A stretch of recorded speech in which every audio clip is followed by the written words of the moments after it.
지금은 쉬어야 할 때입니다 라는 이런 글이 있습니다. 그 글을 제가 한번 읽어드리겠습니다. 방글방글 웃고 있는 아기를 보고도 마음이 밝아지지 않는다면 지금은 쉴 때입니다. 식구들 얼굴을 마주보고도 살짝 웃어주지 못한다면 지금은 쉴 때입니다. 아침에 눈을 떴을 때 창문을 비추는 아침 햇살이 눈부시게 느껴지지 않는다면 지금은 쉴 때입니다. 사랑하는 사람의 하루가 궁금하지 않고 전화도 기다려지지 않는다면 지금은 쉴 때입니다. 오랜만에 걸려온 친구의 전화를 받고도 바쁘다는 말만 하고 끊었다면 지금은 쉴 때입니다. 아름다운 음악을 들으면서도 소리만 들릴 뿐 마음에 감동이 흐르지 않는다면 지금은 쉴 때입니다. 오래된 사진첩을 넘기다가 반가운 얼굴을 발견하고도 궁금해지지 않는다면 지금은 쉴 때입니다. 아침과 저녁이 같고 맑은 날이나 비 오는 날이 같고 산이나 바다에서 똑같은 느낌을 받는다면 지금은 쉴 때입니다. 당신은 그동안 참 많은 일을 했습니다. 그러나 가장 중요한 일 한 가지를 하지 않았습니다. 그것은 쉬는 일입니다. 우리는 광야 같은 세상을 살아가지만 가면서 매일 이 사막의 모래바람을 맞고 또 흙먼지를 마시고 무더운 햇볕에 쩍 갈라진 그런 메마른 땅을 우리가 걸어가고 그곳에서 살아갑니다. 아침에 일찍 일어나서 저녁에 늦게까지 수고합니다. 전도서 2장 23절 말씀처럼 일평생에 수고하며 근심하며 수고하지만 그것도 슬픔뿐이고 그 마음이 밤에도 쉬지 못합니다. 또 전도서 1장 8절 말씀처럼 모든 만물이 피곤한데 그 피곤함은 말로 다할 수 없이 피곤합니다. 눈은 보아도 족함이 없고 귀는 들어도 가득 차지 않는 것입니다. 옆 사람을 한번 봐보십시오. 어떻습니까? 삶의 짐이 아주 무겁게 지고 있다는 것이 느껴지지 않습니까? 그런데 오늘 본문을 보면 이스라엘 백성이 이 광야를 지나가면서 한 장소에 도착하는데 그 장소는 마라로부터 약 10km 정도 떨어진 곳에 있는 엘림이라는 곳이었습니다. 거기에는 샘 12개가 있었고 그리고 종려나무 70그루가 있는 그런 곳이었습니다. 그들은 그 물 곁에 장막을 치고 그곳에서 약 2달 정도 쉼을 갖는다고 볼 수 있습니다. 2달 정도 그곳에서 머물게 됩니다. 성경은 왜 이 엘림과 같은 환상적인 장소를 이 짧은 한 구절로 다 표현하고 있을까요? 이렇게 짧게 언급할까요?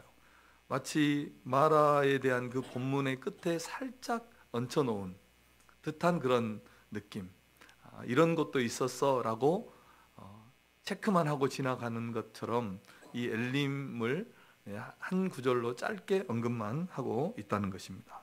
그런데 이렇게 성경이 짧게 언급한 것에 비해서 사람들은 얼마나 많은 사람들이 이 엘림을 주목하고 있는지를 우리가 알 수 있는데, 당장이라도 우리가 엘림을 검색을 해보면 사람의 이름에서 교회나 카페나 또 어떤 단체나 기관, 모든 많은 단체들이 이 엘림이라는 이름을 사용한다는 것에서 우리가 그 사실을 알 수 있습니다. 특히 현대인들은 우리 교회 1층도 소그룹시 엘림이 있죠.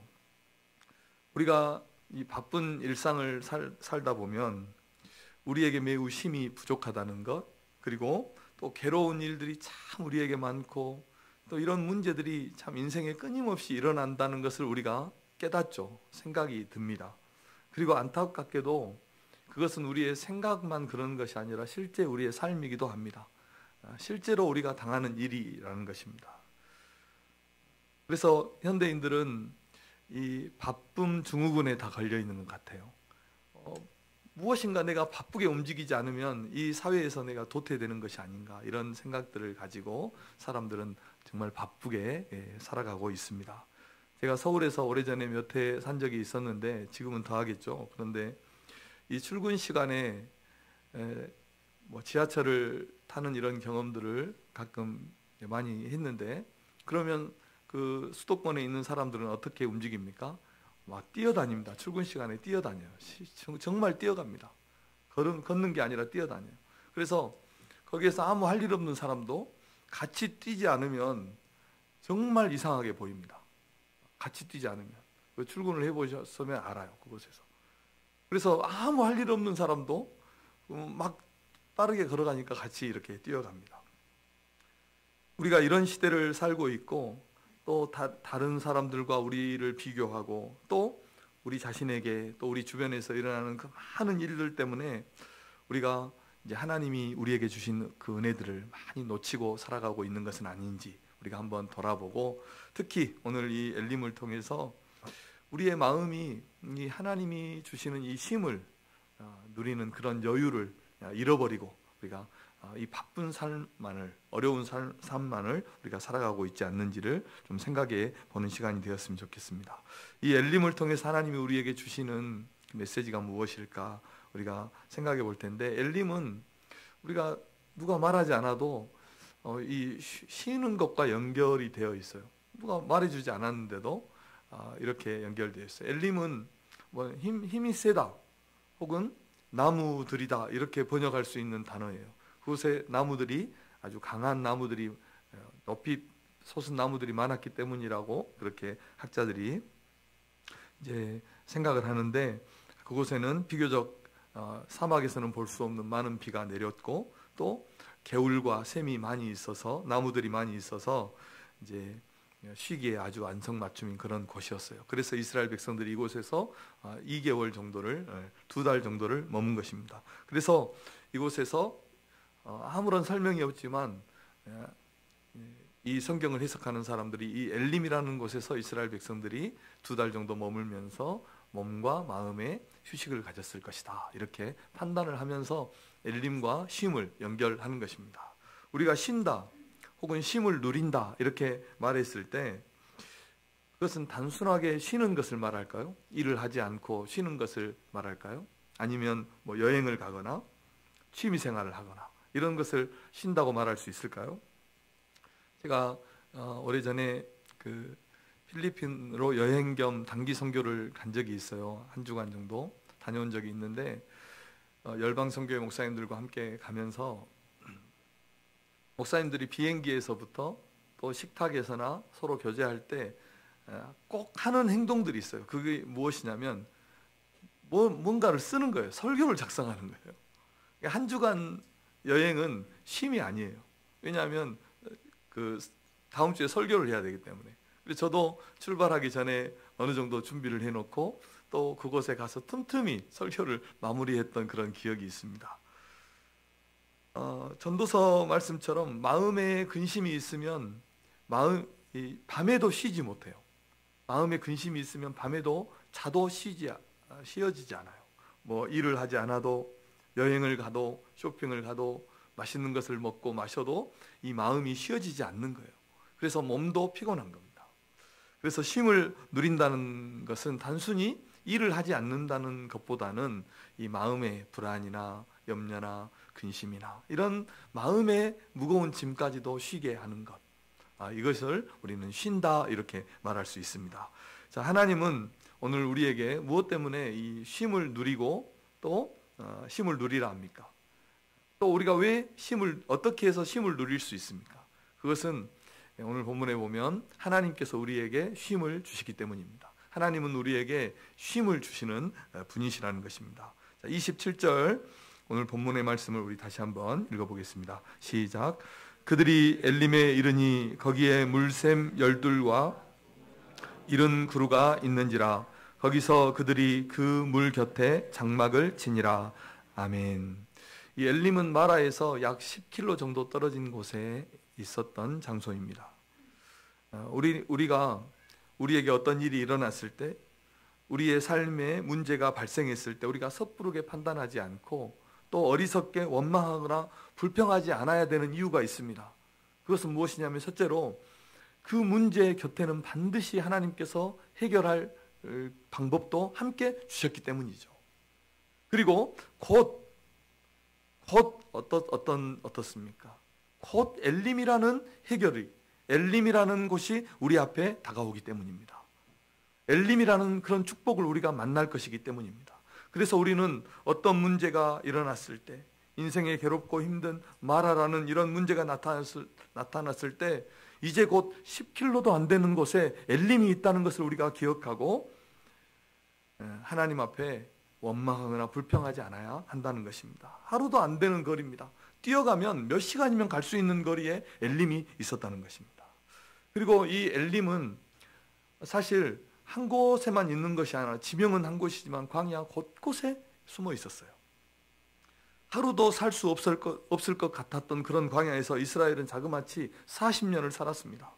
낮에는 태양을 막아주는 구름이 그들을 시원하게 해줬고, 밤에는 불로 그들을 따뜻하게 품어주셨고, 먹을 것, 마실 것으로 그렇게 원망했지만 먹는 것, 마시는 것 가지고 죽었던 사람은 한 사람도 없습니다.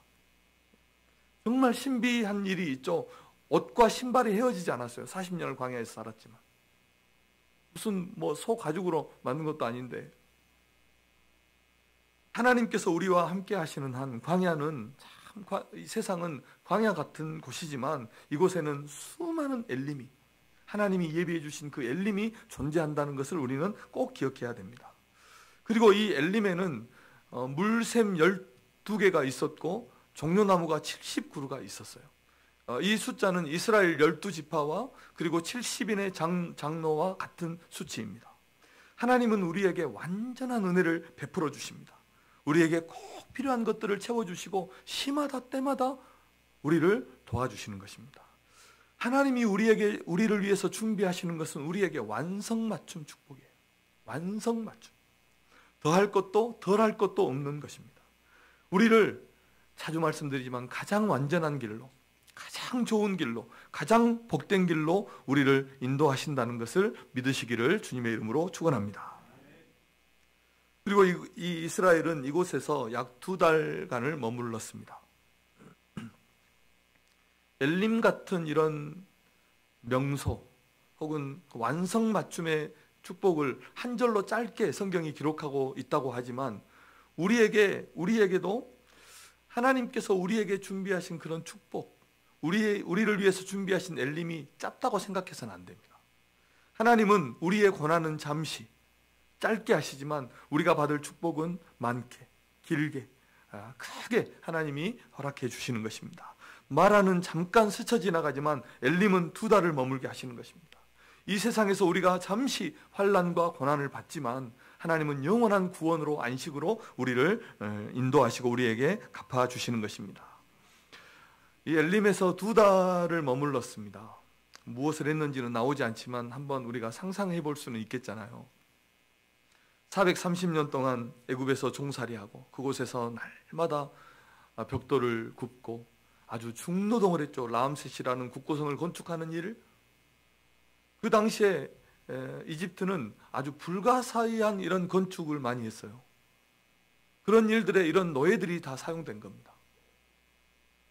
그런 중노동을 하던 그런 이스라엘 백성들이 이 엘림에서 이제는 늦잠도 자고 마음껏 하나님을 예배하기도 하고 그러면서 2달을 휴가 보낸 거예요. 더 이상 누구의 종도 아닌 하나님의 백성으로서, 하나님의 자녀로서 마음껏 하나님을 예배하면서 이곳에서 보낸 겁니다. 그래서 이 엘림에서 이스라엘 백성들은 하나님의 참된 구원, 하나님이 주신 그 자유, 그 쉼을 온전히 누렸다 하는 것입니다. 우리의 삶은 참 괴롭고 힘든 일이 많이 있습니다. 또 그렇게 우리가 실제로 느끼고 그런 일들을 많이 당합니다. 그러나 어떻게 보면 우리 인생의 여정 곳곳에 이 엘림이 참 많았지 않습니까? 하나님이 함께 하실 때 우리가 머무는 그 모든 곳이 엘림이라는 것을 우리가 알아야 됩니다. 하나님은 우리에게 쉼을 주시는 분입니다. 우리에게 고생만 주시지 않습니다. 슬픔과 아픔만 주시지 않고 쉼을 주시고 우리에게 치료와 위로와 기쁨과 소망을 우리에게 주시는 하나님이심을 꼭 믿으시기를 주님의 이름으로 축원합니다. 하나님은 왜 우리에게 쉼을 주십니까? 두 번째로 그 이유는 무엇이냐면 하나님은 우리를 잘 아시기 때문입니다. 그래서 우리에게 쉼을 주십니다.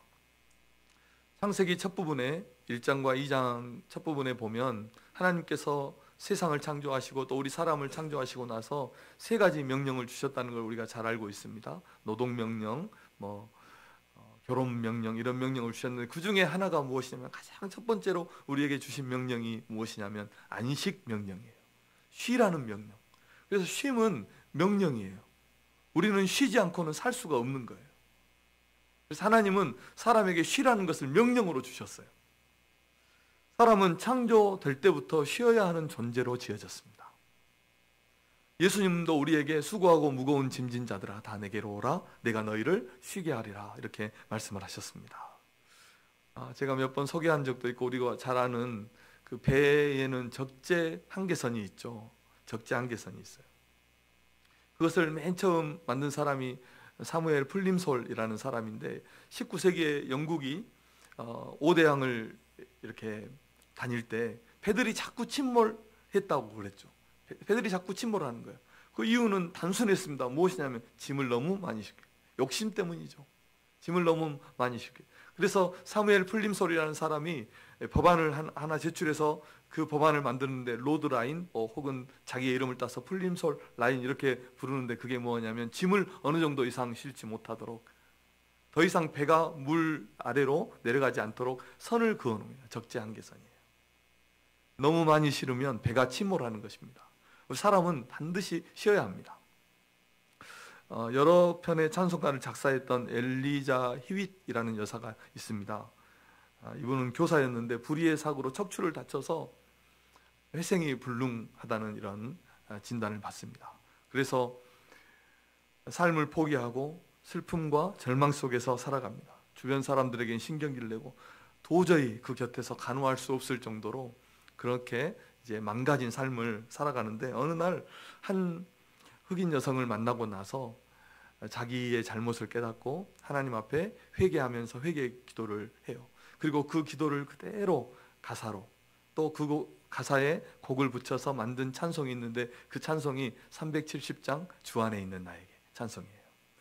2, 3주 전에 주일 찬양 예배 때 이 370장을 찬송했어요. 주 안에 있는 나에게 찬송하는데, 요아실에 그 윤혁이하고 태호가 이렇게 의자에 걸터 앉아서 핸드폰을 보고 있더라고요. 찬송을 하는데, 그래 찬송가를 시작하는데 태호가 찬송을 은혜스럽게 하는 거예요.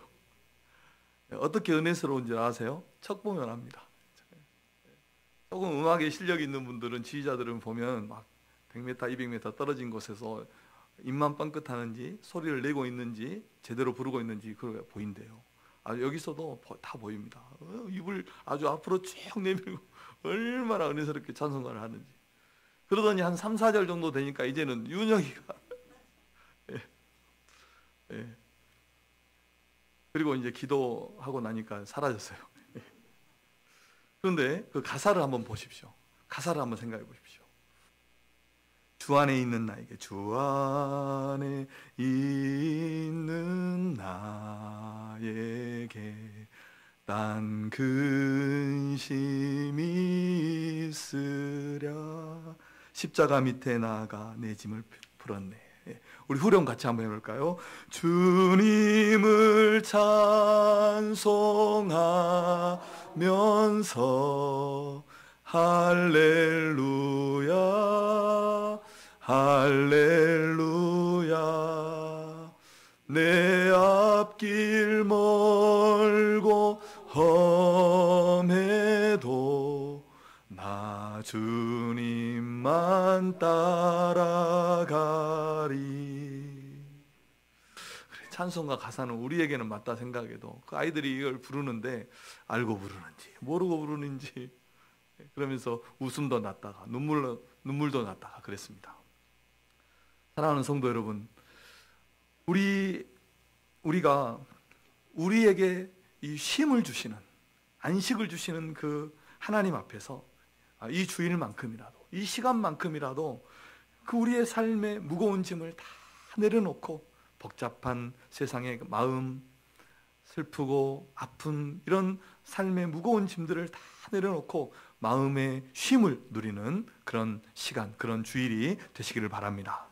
하나님은 우리의 인생을 아십니다. 우리가 지고 있는 무거운 짐을 아시고, 우리의 수고도, 우리의 피곤함도, 우리의 슬픔도, 아픔도 다 아시는 겁니다. 그리고 우리의 삶의 곳곳에 쉼을, 이 엘림을 예비해 두신 거예요. 주님이 준비하시고 주님이 예비하신 그 엘림에서 우리 성도님들이 참된 쉼을 누리시는 성도님들 되시기를 바랍니다. 자, 그러면 우리가 어떻게 쉼을 누려야 할까요? 오늘 이제 세 번째로 한 문장으로 제가 말씀드립니다. 근심하지 말고, 근심하고 걱정하지 말고 하나님을 믿음으로 쉼을 누리자 하는 것입니다. 자, 한번 옆 사람에게 그렇게 한번 축복하겠습니다. 걱정하지 말고 하나님을 믿으십시오.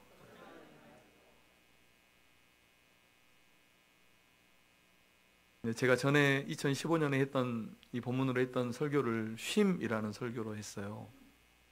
찾아보았어요. 그때도 이런 질문을 했더라고요. 우리가 그러면 어떻게 쉬어야 할까요? 마지막에 어떻게 쉬어야 할까요? 그러면서 세 가지를 제시했는데, 첫째는 세 가지 제시하기 전에 잘 쉬어야 합니다. 제가 이렇게 말했더라고요. 그러면서 첫째는 잠을 잘 자고, 그리고 주일에는, 안식일에는 몸과 마음이 온전히 쉴 수 있도록 자신에게 쉼을 주고 주의를 잘 지키고, 그리고 세 번째로는 정기적인 쉼의 시간을 가지라, 휴가, 쉼을 가지라, 이렇게 제가 권면을 했더라고요. 하나님은 사랑하는 자에게는 잠을 주시고 또 우리에게 안식일을 주셔서 예배와 쉼을 누리게 하시고, 또 이스라엘 백성들에게 그 안식년 한 해를 쉬도록 하고, 또 희년을 주셔서 하나님이 우리에게 참된 안식과 쉼을 주시는 분임을 성경이 얼마나 강조하고 있는가를 제가 말씀을 드렸습니다. 오늘은 이렇게 말씀드리고 싶습니다.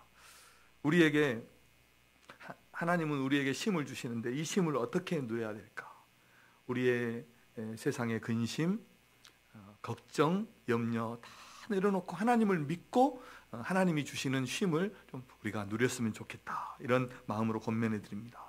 근심하며 걱정하는 사람은 마음이 쉬지를 못합니다. 그래서 몸도 피곤합니다. 쉬어도 몸이 피곤해요. 그래서 쉬는 것도 믿음이 있는 사람이 할 수 있는 겁니다. 쉬는 것도. 하나님은 우리의 삶의 여정에 많은 엘림을 주셨습니다. 주일이라는 엘림을 주시고, 가정이라는 안식처를 주시고, 교회와 또 사랑하는 사람들을 통해서 우리가 새 힘을 얻게 하시고, 또 우리의 마음에 쉼을 주시는 것입니다. 근심 걱정을 우리가 가불해서 할 필요가 있습니까? 내일 일을 염려하지 마십시오. 우리의 삶의 근심 걱정은 그 수치로도 나와 있죠. 쓸데없는 것이 86%래요. 일어나지도 않는 일, 이미 지나가 버린 일을 가지고 노심초사하면서 사는 거예요. 그리고 우리가 실제로 걱정하고 사는 것도 별 볼 일 없는 것, 그것을 4% 정도 걱정하고 산다는 것입니다. 사랑하는 성도 여러분, 하나님을 믿으십시오. 하나님께서 우리의 삶을 인도하시고 인도하시기 때문에 우리가 그 하나님의 인도하심을 믿고 주님을 따라 걸어가면 되는 것입니다. 그분은 우리를 도우시고 모든 환난에서 우리를 건지시고 질병을 치유하시고 우리에게 복을 주실 줄로 믿습니다. 그리고 한 가지만 더 말씀드리겠습니다. 우리의 그 죄의 짐을 내려놓아야 됩니다. 죄의 짐을 주님 앞에 내어놓아야 됩니다. 어떤 사람이 이제 자동차를 타고 가다가 교통경찰에게 잡혔어요. 그래서 무엇 때문에 잡혔냐면 과속 때문에 잡혔어요.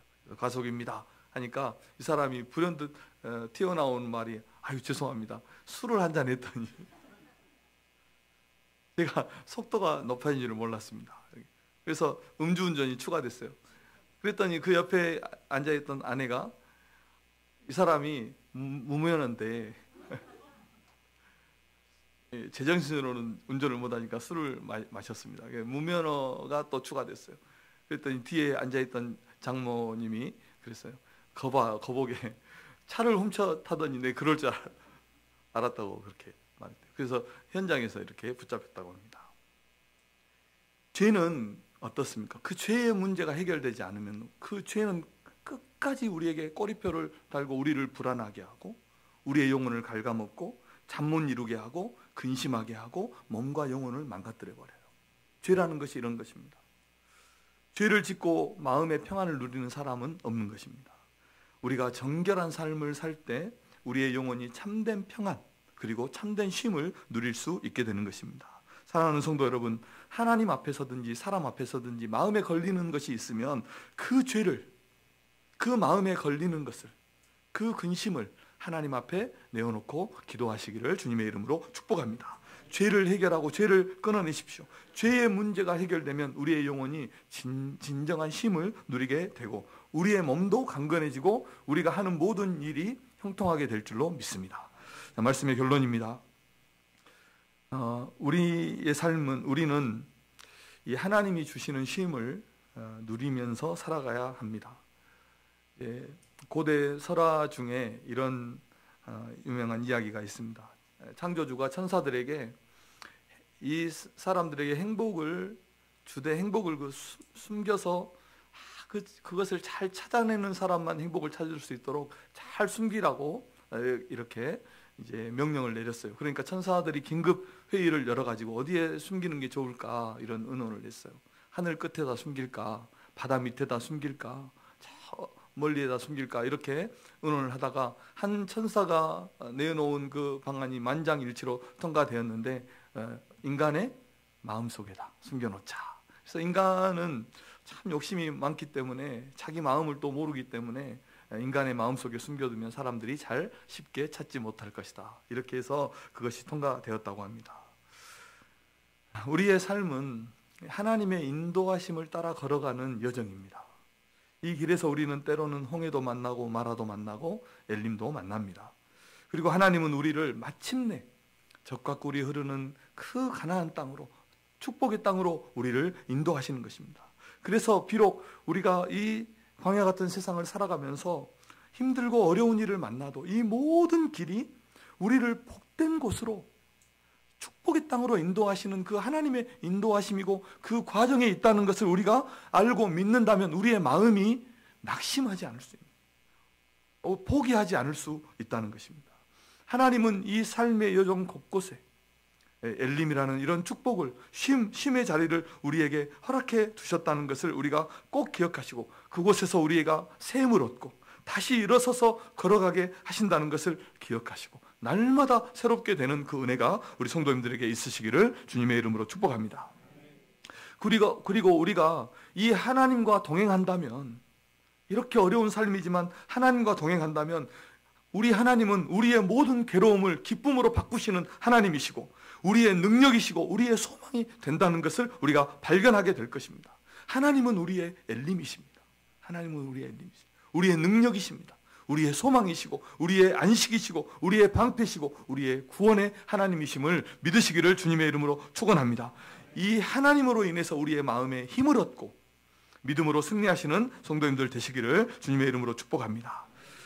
사랑하는 성도 여러분, 우리의 마음에 그 복잡함, 세상의 복잡함, 또 근심과 걱정, 이 모든 것 다 삶의 짐을 다 내려놓고 믿음으로 주님을 바라보며 그의 인도하심을 따라 살아가시는 성도님들 되시기를 바랍니다. 하나님의 은혜와 평강이 항상 우리와 함께 할 줄로 믿습니다. 기도하겠습니다.